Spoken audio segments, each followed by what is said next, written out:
నమస్తే, welcome to our channel. నేను మీ రిషిక్. ఈ రోజు మనతో పాటు ఉన్న గెస్ట్ ఎవరు అంటే బీఆర్ఎస్ పార్టీ సీనియర్ నాయకులు, అలాగే 10 సంవత్సరాలు తన సేవలు అందించిన వ్యక్తి దేవేందర్ రెడ్డి గారు మనతో పాటు ఉన్నారు. మాట్లాడదాం. సార్ నమస్తే. సార్ నమస్తే. ఎలా ఉన్నారు? గుడ్, బాగున్నాను. రైట్. రాష్ట్రంలో కాంగ్రెస్ పాలన నడుస్తుంది. 10 సంవత్సరాలు బీఆర్ఎస్ పార్టీ పరిపాలిస్తే 2.5 సంవత్సరాలు ఈ రోజు కాంగ్రెస్ పార్టీ అధికారంలోకి వచ్చింది. ఎట్లుందంటారు? మీకే తెలియాలి, ఎక్కువ ప్రజల కాడికి పోతున్నారు. అక్కడక్కడ మీకు ఇంటర్వ్యూలు ఇచ్చినప్పుడు ప్రజలు ఖచ్చితంగా ఎంత రేవంత్ రెడ్డిని తిడుతున్నారు. ఆ బూతులు అక్కడక్కడ కూడా మేము కూడా యూట్యూబ్ ఛానల్లో కూడా చూడలేని పరిస్థితి ఉంది, సోషల్ మీడియాలో కూడా. అంతగానం ఇంత 2.5 సంవత్సరాల్లో ఇక ఇంత చరిత్రలోనే ఫస్ట్ టైం అనుకుంటే ఈ సీఎం గారిని ఇంతగానం తిట్టడం, ఒక సీఎం లెవెల్ మనిషిని ఇంతగానం తిట్టడం, ఒక తెలంగాణకే పేరును ఖరాబ్ చేయడానికే ఈ సీఎం అయిందని మేము అనుకుంటున్నాం. ఇంత కష్టపడి మేము కూడా ఒకప్పుడు బాధపడుతుంటాం ఇలాంటి సీఎం ఉన్నందుకు. ఎందుకంటే ఇప్పుడు ఇంత కష్టపడి 14 సంవత్సరాల పోరాటంలో కష్టపడి తెలంగాణ తీసుకొచ్చిన తెలంగాణ ఒక ముందు చూపులో భారతదేశంలో నెంబర్ 1, ఒక ప్రపంచ పటంలోనే ఒక గుర్తింపు దిశగా పోతున్న తెలంగాణ ఏకదమ్న ఇలాంటి సీఎం అయి దాన్ని రివర్స్ లో తీసుకుపోతున్నాం. సెన్సెక్స్ ఇట్లా పైన పోతున్నట్టు ఇట్లా కింది తీసుకుపోతున్నాం అనేది చాలా ఉంది. తీసుకుపోవడే కాకుండా అన్ని బిజినెస్ కూడా చిన్న మేము మల్లపూర్లో కూడా ఉన్నాం కదా, రెస్టారెంట్స్ కానీ అందరు దాదాపు 1 లక్ష రూపాయలు ఇదివరకు రోజు కౌంటర్ అయ్యేటోళ్ళు ఈ రోజు 50-60 వేల కాడికి వచ్చింది 2.5 సంవత్సరాలు. అంటే ప్రతి బిజినెస్ కూడా అది తగ్గి నడుస్తున్నది. రైట్. అంటే ఇప్పుడు రేవంత్ రెడ్డి గారు అంటే దొంగ హామీలు ఇచ్చారు, 420 హామీల్లో తర్వాత 6 గ్యారంటీలు అని చెప్పేసి అంటున్నారు. మీకు ఏ విధంగా అది క్వశ్చన్ చేస్తున్నారు? ఫ్రీ బస్ కనిపిస్తలేదా? సన్న బియ్యం కనిపిస్తలేవా? మీరు 10 సంవత్సరాల పాలనలో ఒక్క రేషన్ కార్డు కూడా ఇవ్వలేని దాఖలు ఉన్నాయని కాంగ్రెస్ పార్టీ ఈ రోజు మిమ్మల్ని క్వశ్చన్ చేస్తుంది. దాన్ని ఎలా చూడొస్తారు? రేషన్ కార్డులు 100% ఇచ్చిర్రు. అది బీఆర్ఎస్ పార్టీ ప్రభుత్వంలో మా చేతుల మీద కూడా చాలా వంచనవి ఉన్నాయి. ఎందుకంటే మేము ప్రచారం ఎక్కువ వాటి గురించి చేసుకోలేదు. ఇప్పుడు దాదాపుగా మల్లపూర్ డివిజన్ ఉందనుకో, ఒక 200 కోట్లతో ఈ రోజు 10 సంవత్సరాలు డెవలప్ చేసినాం. ఇక్కడ శ్మశాన వాటికి కట్టినాం. దాదాపు కాన్సెషన్ నెంబర్ 1. ఇక్కడ చుట్టుపక్కల నుంచి కూడా అక్కడికి వచ్చే పరిస్థితి వచ్చింది మధ్య లాస్ట్ వన్స్. ఆ టైప్ ఒక ఎలిఫెంట్ చౌరస్తా అంటే ఇప్పుడు మీరు చూసే ఉంటారు. అది ఒకప్పుడు నేను 10 సంవత్సరాల క్రితం తెలంగాణ మనం రాకముందుకు బొందలగడ్డ అనే పరిస్థితి ఉంది. ఈ టైప్ లో ప్రతిదీ కూడా డెవలప్ చేసుకున్నాం. బాక్స్ డ్రైనర్లు ఒక డివిజన్ దాదాపు 10 కోట్ల పైన బాక్స్ డ్రైన్లకే పెట్టడం జరిగింది. ఇట్లా మా మిషన్ భగీరథ నీళ్ళు ఇప్పుడు నెహ్రూ నగర్ తీసుకుంటే 1st, 2nd, 3rd బ్లాక్ అని ఉంటుంది. మొత్తం అన్ని బ్లాక్ లో కూడా పూర్తిగా ఏది ఇచ్చినవి ఉన్నాయి వాటర్. అంటే మిషన్ భగీరథ పైప్ లైన్ పోదు, అంతకుముందు పైప్ లైన్ చక్క లేకుంటే ఏదో కలెక్షన్లతో నడుస్తుంది. ఏదో హెచ్సిఎల్ పోతే దానికి ఇల్లీగల్ కలెక్షన్లతో నడుస్తుంది. ఇదో అదేదో బాబా నగర్, అదేవిధంగా గోకుల్ నగర్, ఇలాంటి పూర్తిగా ఇలాంటి వేసిన కాలనీలు ఉన్నాయి. ఇంకా కూడా పాక్షికంగా ప్రతిదీ కూడా ఇప్పుడు 100% ఇంకో పెద్ద ట్యాంకులు కట్టుకొని ఇట్లా నీళ్లు కూడా ఇచ్చుకున్నాం. అన్ని విధాలుగా డెవలప్ చేసుకున్నాము. అదే విధంగా కేసీఆర్ గారు ఏదైతే ప్రజలకు ఆలోచించిండు, ఏదంటే ప్రజల మానవీయత కోణంలో ఉమెన్ బీయింగ్ లో ఒక గాలి గురించి ఆలోచించిండు, మనిషికి ఫుడ్ గురించి ఆలోచించిండు, మనిషి సౌకర్యాలుగా తిరుగుతందుకు రోడ్ల గురించి ఆలోచించిండు. అదేవిధంగా ప్రతిదీ కూడా ఏదంటే మనిషికి పని కల్పించే దాంట్లో కూడా ఆలోచించిండు. ఒక డబుల్ బెడ్రూమ్ తీసుకుని 1 లక్ష డబుల్ బెడ్రూమ్లు కట్టించిండు. ఇలాంటి కేసీఆర్ గారు చాలా పెద్ద ఎత్తున కూడా ప్లాన్ చేసి ఒక విజన్తో పోతే దీన్ని ఏంటంటే ఏ ఎత్తున ఇప్పుడు మిషన్ భగీరథ కాకుండా 100 ఇంటింటికి నీళ్ళు ఇచ్చిండు. ఏదో 2-3 ఇళ్ళ చిన్న బావుల కాడ ఇల్లు కట్టుకుంటారు ఊళ్ళో. అక్కడ పోయినా చూసినా కూడా అక్కడ కూడా 2-3 బావులు ఉన్న కాడ ఇళ్ళ కాడ కూడా మిషన్ భగీరథతో నీళ్ళు వచ్చినాయి. ఈరోజు కూడా మన దోస్తు కూడా ఉండే ఊర్లో విలేజ్ కాడ పోతే day by day mission Bhagiratha ఆ బోర్ ఇట్లా వేసుకుంటా కూడా రన్నింగ్ నడుస్తుంది. ఇప్పుడు అయితే మన మల్లపూర్లో కూడా ఈ రోజు ఇంతగానో నీళ్లకు ప్రాబ్లం, చాలా పెద్ద ఎత్తున ప్రాబ్లం వస్తుంది నీళ్ళకు కూడా. అయితే మన బీఆర్ఎస్ ప్రభుత్వం ఉంటే ఇప్పటి వరకు కూడా 24 గంటల నీళ్లు హైదరాబాద్ లో ఇచ్చే ఆలోచన ఉండే. ఆ రకంగా కూడా అడుగులు పడుతుండే. ఏది కూడా ఎక్కడ కూడా ఏది ఇలాంటి పనులు చేయకుండా ఏది ముందుకు పోకుండా ఏదో కాళేశ్వరం మీద ఏం చేస్తుండే కేసీఆర్ కట్టింది కాబట్టి దానికి మంచి పేరు రావద్దని ఏదో రకంగా దాని మీద బురద జల్లే కార్యక్రమం. రైట్. కాళేశ్వరం గురించి ఒక 2 నిమిషాలు పక్కన పెడితే, మీరు 10 సంవత్సరాలు ఈ మల్లాపూర్ డివిజన్ కార్పొరేటర్ గా సేవలు అందించారు. సో ఈ 10 సంవత్సరాలలో మీరు చేసిన అభివృద్ధి ఏంటి? మేము చేసిన అభివృద్ధి రోడ్లు డెవలప్మెంట్ చేసినాం 100%. అదేవిధంగా బాక్స్ డ్రైన్లు, ఫస్ట్ డ్రైన్ సిస్టమ్. నేను కార్పొరేటర్ కాకముందుకు అంబేద్కర్ భవన్ చౌరస్తా ఉంటుంది. ఆ చౌరస్తా కన్నా పందులు ఇది ఎలా తిరుగుతున్న పరిస్థితి. అదే కిందికి పోతే కొంచెం భవన్ నగరాన్ని వస్తుంది. బాక్స్ డ్రైన్ ఇవన్నీ చికెన్ అవి వేస్తే ఆ పేగులు అవి కాకులు తిరిగే పరిస్థితి ఉంటుంది.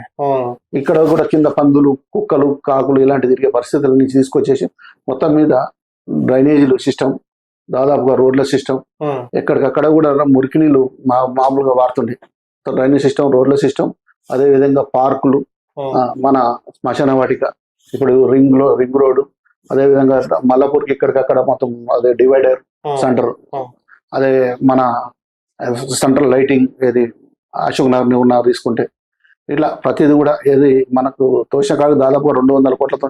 ఇదే విధంగా పెద్దది ఏదో సింగశక్తి తీసుకుంటే డబుల్ బెడ్రూమ్ హైదరాబాద్లో ఇది తర్వాత ఫస్ట్ ఓపెన్ చేసి కేటీఆర్ గారు డబుల్ బెడ్రూమ్ ఈ సింగశక్తి అన్నది. ఏదంటే పేదలు ఉన్నారు ఎక్కడ ఉన్న కాడ మనం ల్యాండ్ యాక్విజిషన్ చేసి వాళ్ళకి కట్టించడం, 176 ఇళ్ళు కట్టించడం. అక్కడ 176 ఇళ్లలో మన సింగశక్తి తండ వాళ్ళు అక్కడ నివసిస్తున్నారు. రైట్. ఈ 10 సంవత్సరాలలో దేవేందర్ రెడ్డి గారి ఆస్తులు ఎంత? 10 సంవత్సరాల్లో ఎట్లున్నాయి, అప్పుడు ఎట్లున్నాయి, ఇప్పుడు ఎట్లున్నాయి, ఇంకా తగ్గినాం. అందరూ తెలుసు, ప్రజలకు కూడా. నమ్మొచ్చు అంటారా? అది నమ్మే తగ్గట్టుగా ప్రజలకు నిజంగానే నమ్మొచ్చు అంటారా? 100% నిజంగా నిజంగా అంటే కాళేశ్వరం విషయంలోనే కుంభకోణాలు జరిగినాయి అని అంటున్నారు. మల్లాపూర్ డివిజన్ లోనే జరగలేదని గ్యారెంటీ ఏంటి? ఎక్కడనైనా ఏదైనా కానీ సమస్యలన్నీ ఖచ్చితంగా ఉంటాయి. మీరు అన్నది మంచిగా. ఇప్పుడు మాకు ఏం పవర్ ఉందని ఎట్లా వస్తారు పైసలు? మీరు ఒకటే 10 సంవత్సరాలు ఉన్నా ఒకటే, మీరు మొత్తం మా పవర్ గుర్తుపెట్టుకోండి. కార్పొరేటర్ ఏం పవర్ ఉంటుంది అని ఫస్ట్ పైసలు ఎక్కడి నుంచి వస్తాయని మీరు ఎట్లా అనుకుంటారు? ఒక సంతకం పవర్ లేదు. ఏదైనా ఆఫీసర్ మీద ఆధారపడి ఉండాలి. మేము ఆఫీసర్కి చెప్పాలి. చెప్పింది సంతకం పవర్ ఉన్నది ఆఫీసర్కు. ఓ ఏఈ మా కంట్రోల్ ఉండేది ఒక ఏఈ తప్ప ఇంకా వేరే ఎవరు ఉండరు కదా. అది మన శానిటేషన్. మేము ఎంతసేపు ఏదన్నా ఇప్పుడు మా పవర్, పర్సనల్ పవర్ ఉపయోగించుకొని పనులు చేయవలసిందే, కానీ ఆఫీసర్ దయాదాక్షాలతో మేము ఉండవలసిందే. కార్పొరేటర్ అంటే పేరుకే కార్పొరేటర్, ప్రజలకు కార్పొరేటర్ అంటే ఏదో అన్నిటికీ ఉంటది కానీ మాకు దిగిన తెలుస్తుంది. రైట్. పార్టీ మిమ్మల్ని నమ్మి 5 సంవత్సరాలు అలాగే ఇంకో 5 సంవత్సరాలు 2 టర్ములు మీకే ఇవ్వడానికి గల కారణాలు ఏంటి సార్? ఫస్ట్ ఇది మంచి క్వశ్చన్ చేశారు మీరు. ఏంటంటే 14 సంవత్సరాలు నేను ఒక మిడిల్ క్లాస్ లో ఉంటుంటే 14 సంవత్సరాలు ఉద్యమంలో కట్టే పాల్గొన్నాను. ఫస్ట్ కేటీఆర్ గారు ఆలోచించేది ఉద్యమకాలకు ఎక్కడెక్కడ ఉందో ఫస్ట్ అయితే కొంచెం ప్రజలలో మంచిగా ఉండేటోళ్ళకు అని పెట్టి ఆ లిస్ట్ లో మనది ఫస్ట్ అనౌన్స్ చేయడం. తర్వాత రెండోసారి కూడా 5 సంవత్సరాలు ప్రోగ్రెస్ చూసే రెండోసారి టికెట్ ఇవ్వడం జరిగింది. ఫస్ట్ 5 సంవత్సరాల ప్రోగ్రెస్ చూసి. ఇప్పుడు ఇంకా 10 సంవత్సరాల ప్రోగ్రెస్ చూసి ఇంకా పైన అడగాలని నేను అనుకుంటున్నాం. అది కూడా కేసీఆర్ తెలుసు, కేటీఆర్ గారికి కూడా తెలుసు. ఇట్లా ఆనెస్ట్ గా హార్డ్ వర్క్ చేస్తారు. అంటే ఇప్పుడు మీరు కార్పొరేటర్ కే పరిమితం అనుకుంటున్నారా? ఇంకేమన్నా పై స్థాయి పదవులు కూడా ఆశిస్తున్నారా? ఇప్పుడైతే కార్పొరేటర్ గా అయితే నెక్స్ట్ 2 డివిజన్లు పెద్ద డివిజన్ చేసి చిన్న డివిజన్ కంటే మనకు ఒక తక్కువ డెవలప్మెంట్ చేసి ఉంటే 2 డివిజన్లు ఇప్పుడు అయినాయి. ఏదన్నా ఉన్నాయి. ఇప్పుడు సెకండ్ లీడర్స్ చాలా మంది ఉన్నారు. వాళ్ళకి అవకాశాలు ఇవ్వాలనేది నా ఆలోచన. ఏదైనా ఉంటే పార్టీ ఇస్తేయని, లేకపోతే ఏదో పార్టీ పోస్ట్ తీసుకుని సర్వీస్ ఇద్దామని నేను అట్లా అనుకుంటా. ఏదో పోస్టే కావాలి, నేను కార్పొరేటరే కావాలని ఉద్యోగం చేయలేదు. ఏంటంటే ఇట్లా వచ్చింది అవకాశం, సరే ప్రజలకు చేసే అవకాశం వచ్చింది కూడా చేసినాం. ఇప్పుడు నెక్స్ట్ ఏంటంటే ఇప్పుడు 2 సంవత్సరాలు కూడా రెండోసారి ఏంటంటే ఫస్ట్ సారి పార్టీ మీద గాలి మీద గెలిచాను. రెండోసారి ఏంటంటే పార్టీ ప్లేస్ పర్సనల్ గా 2 అయితేనే గెలవగలుగుతాం. రెండోసారి అది నిరూపించుకున్నాం. సరిపోయింది. మనకు 2 సార్లు కార్పొరేటర్ చేసాం. ఇప్పుడైతే కార్పొరేటర్ చాలు అనుకుంటాను నేనైతే. ఇప్పుడు కాళేశ్వరం ప్రాజెక్ట్ లో అవినీతి జరిగింది, చాలా కుంభకోణాలు జరిగినాయి. దాంట్లో కేసీఆర్ గారు లక్షల కోట్ల అప్పులు చేసి మాకు రాష్ట్రాన్ని అప్పగించి పోయిందని ఈ రోజు కాంగ్రెస్ పార్టీ క్వశ్చన్ చేస్తుంది. దాన్ని ఎట్లా చూస్తారు? కాంగ్రెస్ పార్టీ క్వశ్చన్ చేస్తుంది. మీరు మంచి క్వశ్చన్ అయ్యారు. కాంగ్రెస్ కేసీఆర్ గారు 3,72,000 కోట్ల అప్పు చేసింది. అంత ముందుకు ఉన్నదే మనకు ఆంధ్రప్రదేశ్ నుంచి 72 కోట్ల అప్పు వచ్చింది. 72,000 కోట్ల అప్పు.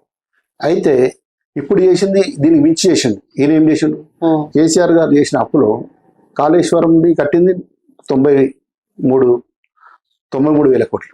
దాదాపుగా ఇప్పుడు మిషన్ భగీరథ, ఇప్పుడు రోడ్లు, ఇప్పుడు హైదరాబాద్ చూసుకుంటే ఇలాంటి మన ఫ్లైఓవర్స్, ఇలాంటి చాలా చాలా పెద్ద పెద్ద పనులు. కరెంటు 24 గంటలు కరెంట్ చేయగలరు.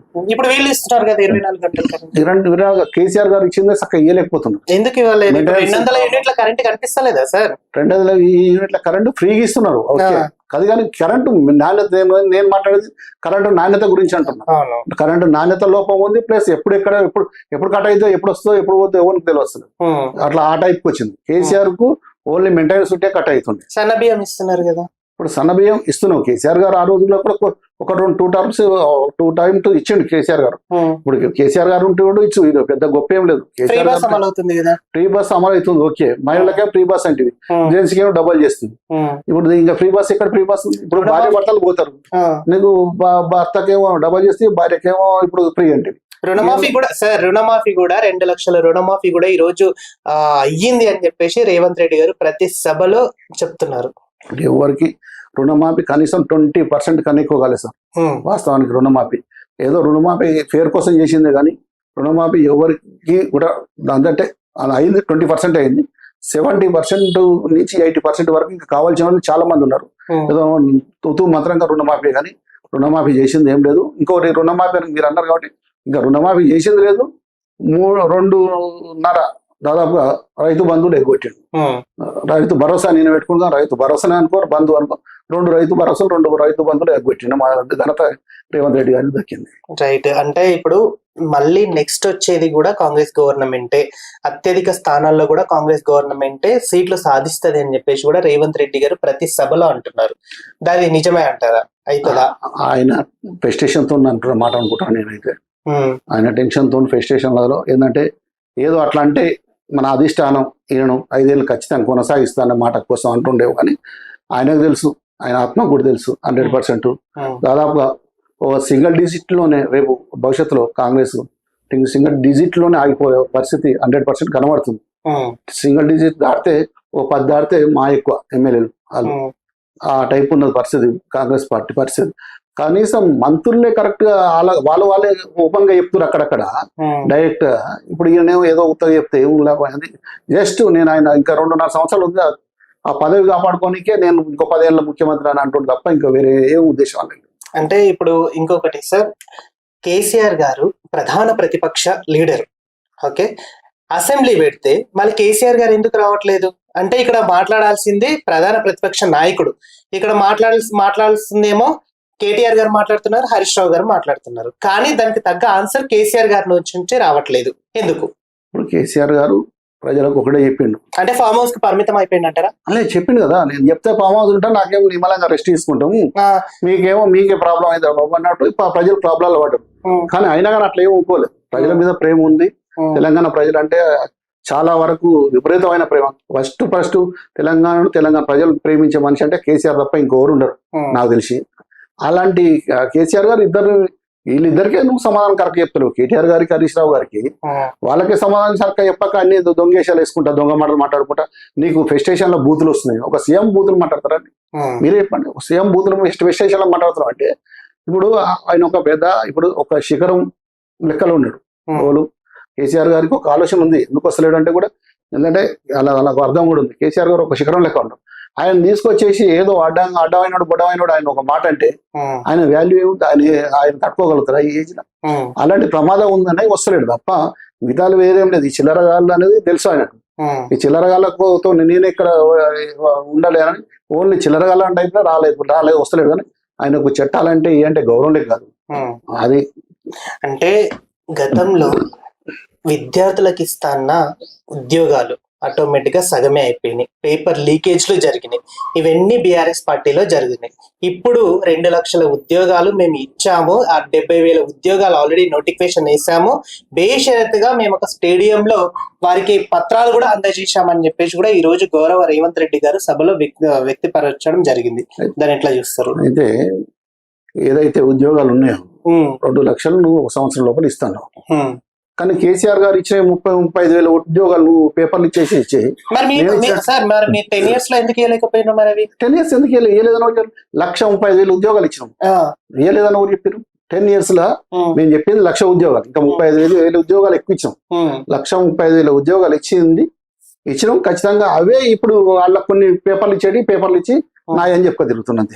అంటే 10 సంవత్సరాల్లో మీరు ఉద్యోగాలు ఇచ్చిన 1,30,000 ఖచ్చితంగా లెక్కలు. కొంచెం టైం ఏంటి, గూగుల్ చెప్పండి ఇప్పుడే కొడితే వస్తుంది సార్. మనం ఖచ్చితంగా ఇస్తే మరి నిరుద్యోగులు మిమ్మల్ని ఎందుకు విఫలం చేశారు? ఇప్పుడు నిరుద్యోగులు ఒకసారి ఇప్పుడు 10 ఏళ్ళ 1,35,000 ఇచ్చి 1 సంవత్సరం ఎంతమంది వస్తారు బయటికి? మీకు ఐడియా ఉంది? చాలా లక్షలు వస్తారు బయటికి.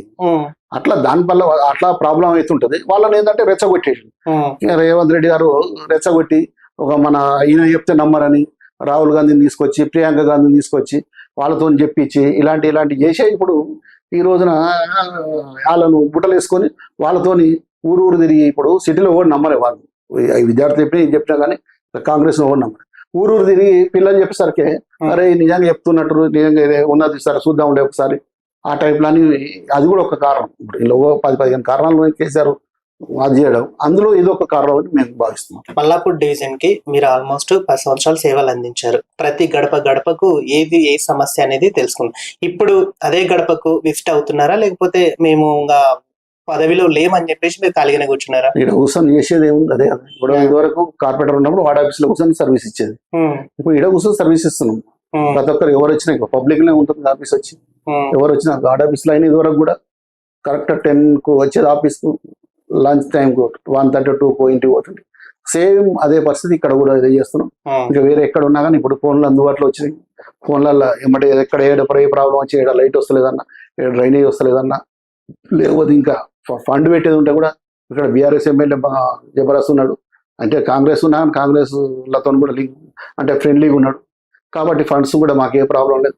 ఏది సూచించినా దాదాపుగా అది మా ఎమ్మెల్యే త్రూలో ఫండ్స్ కూడా వస్తున్నాయి కాబట్టి మాకు ఏమి ఇబ్బంది కూడా. అంటే ఈ మల్లాపూర్ డివిజన్ కి ఇంకా చేసేటివి ఏమన్నా బ్యాలెన్స్ ఉండిపోయాయా? ఎంత చేసినా కానీ మనిషికి మైండ్ ఉన్న రోజులు పని ఏదో పని ఉంటుంది. ఎంత చేసినా ఎంతో కొంత ఉంటాయి కానీ అప్పుడంత ఉండయి. ఇప్పుడు 200 నెక్స్ట్ కార్పొరేటర్ లెవెల్ అయినా కానీ ఇప్పుడు దాదాపుగా ఎక్కడెక్కడైనా 30-40 కోట్లతో చేస్తే మా ఎక్కువ. నేను దాదాపుగా యావరేజ్ 100 కోట్లతో చేసిన ఆ టైప్ తగ్గిపోద్ది అటువంటి పని అనేది చాలా వరకు తగ్గింది. ఇంకా ఉంటది అక్కడ అంతో ఇంతో 10-15 కోట్ల వర్కులు ఉంటాయి ఇంకా కూడా. ఇప్పుడు కూడా శాంక్షన్ అయినాయి దాదాపుగా ఇంకా 5-6 కోట్ల వర్కులు ప్రాసెస్లు ఉన్నాయి. ఇప్పుడు నెక్స్ట్ బీఆర్ఎస్ పార్టీ తదుపరి కార్యాచరణ ఏంటి అంటే ఇప్పుడు విద్యార్థులను రెచ్చగొడుతున్నారు, రైతులను రెచ్చగొడుతున్నారు, మహిళలను రెచ్చగొడుతున్నారు, ప్రతి సభలో పెట్టేసి కేవలము కాంగ్రెస్ పార్టీ మీద ఉసిగొల్పుతున్నారని బీఆర్ఎస్ పార్టీ వాళ్ళు అని రిషి గారు మీరు తప్పు మాట్లాడుతారు. రెచ్చగొట్టడం అనేది కరెక్ట్ కాదు, వర్డ్ కాదు, కరెక్ట్ కాదు. రెచ్చగొట్టడానికి మాట్లాడకండి. రెచ్చగొడతలేము. ఇప్పుడు కాంగ్రెస్ అయితే ఏదైతే హామీలు ఇచ్చిందో దాన్ని నిలదీస్తున్నాం. రెచ్చగొట్టుడు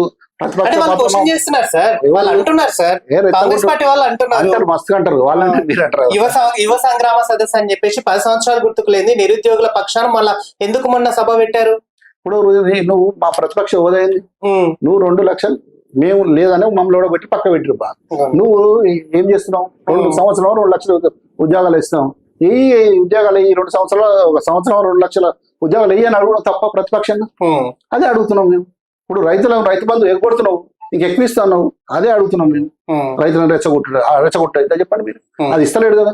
ఆఖరికి నువ్వు రైతులకు యూరియా ఇయ్యలేవు, ఒడ్లు కొనలేవు, ఇలాంటి పనులన్నీ చూత పనులని చేసుకుంటే ఇంకా వాళ్ళకు అన్యాయం చేసుకుంటా మామూలు ఇంకా రెచ్చగొడుతున్నాం అంటే మేమేమంటాం చెప్పు. రైట్. అంటే మీరు ఒకటి సార్, మీరు ప్రజలు ముఖ్యమా పదవులు ముఖ్యమా అంటే మీరేం చెప్తారు? ప్రజలు ముఖ్యం అంటాం ఫస్ట్. ఎందుకు? ఇప్పుడు నేనే చెప్పినా కదా, కార్పొరేటర్ పదవి లేకుండా ఇంకా నెక్స్ట్ ఏ పోస్ట్ లేకుండా ప్రజలకు సేవ చేస్తా అంటున్నా. ఇప్పుడు పదవి పోయి కూడా దాదాపు 3-4 నెలలు సేవ సర్వీస్ ఇస్తున్నాం. పవర్ లేని ప్రజలకు ఎట్లా న్యాయం చేస్తారు?